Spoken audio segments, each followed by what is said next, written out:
What's up, guys? Today we're going to do a quick video on my new UPR clean side catch can.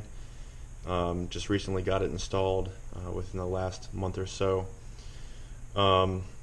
Basically I got this set up because under wide open throttle I was getting some fluids sucked through the engine, causing that Ecoboost shutter, which is not very fun.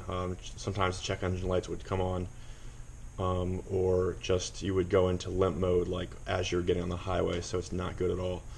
So basically I already have a catch can, an RX catch can that goes in the normal position, which goes from the dirty side, filtered out, and then to the throttle body after the PCV valve and all that. So the clean side here attaches to, let me get this engine cover off. So the clean side catch can obviously attaches to the clean side. That PCV valve is located here. Normally this line runs from the PCV valve to the turbo inlets. Obviously that's not ideal. If you're under high boost, if that valve needs to open, it's just gonna be sucking in any of those fumes or fluids that get released through it. So what this can does, it runs from the clean side PCV into this canister. The liquid and fluid fall out. There's like a wire mesh filter that it goes through, kind of collects everything, and then brings it to the intake. I currently have the RX catch can on, and it has a line that goes to that turbo tube, so that barb is already taken. So what I did was I drilled a hole into my intake here. This is a SMB cold air intake. Drilled a hole, and I ordered a barb from UPR. It came with this washer nut assembly. I put that in there. I sealed it, and then I can obviously have a closed system because now the can is giving filtered air right into the intake after the mass flow sensor. So the system works as it should. It does collect a decent amount of fluid, which I will show you here in a second. Generally it's pretty easy to get off when it's cold. Sometimes it's a little challenging, but there's no drain on that. So the nice thing about my RX can, it has this this valve here that's really easy to drain. I drain it into a bottle and then discard it. With this can, you screw it off like so, and then you take it off and you empty it. Right now I'll show you what it looks like on the inside. I just emptied it, and I'll show you that clip in a second of what that looked like. Like I said, it takes a second. It's not very convenient.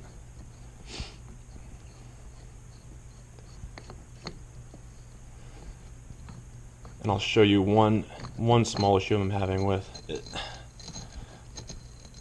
Alright, there you go. Alright, so the can comes off. There it is. Then you can see the filters there. It's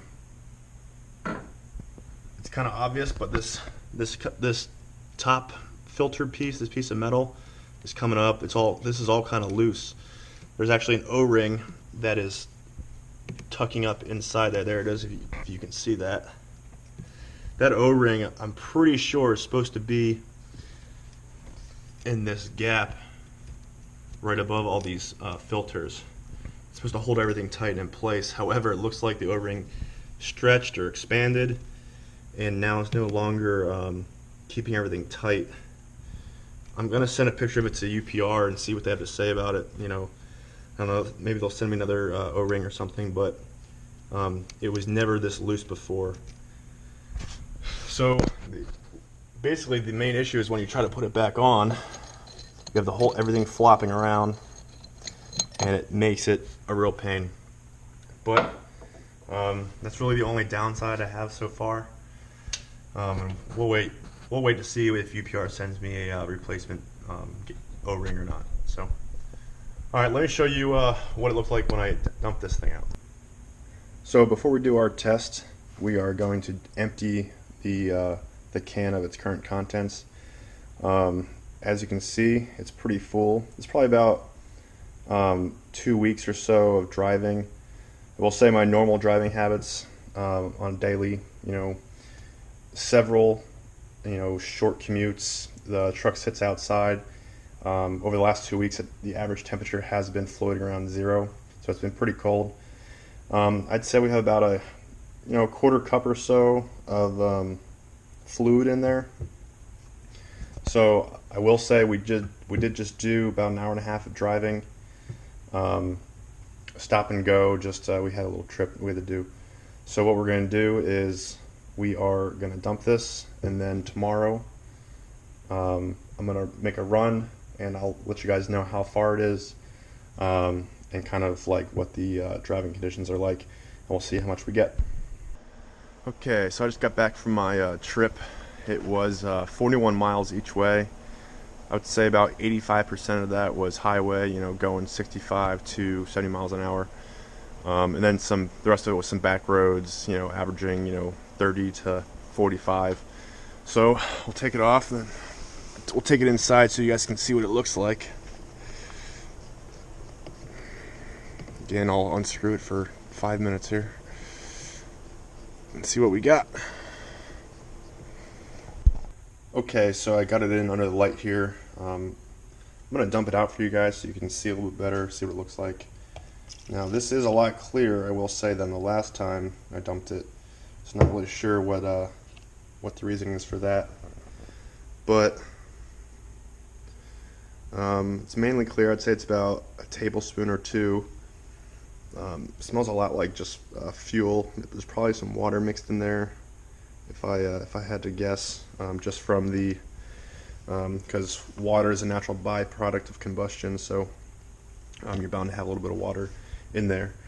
So that it was after a warm start inside a garage into a 30 degree environment, about an 82-mile drive.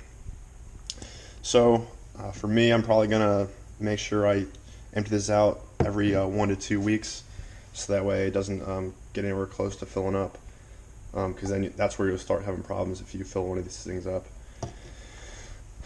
I will have to do another follow-up video probably in the summertime to kind of see if the rate changes, kind of do like a long-term review and see if it gets rid of my issues at wide open throttle. I have not been obviously pushing it on the icy roads here in Alaska.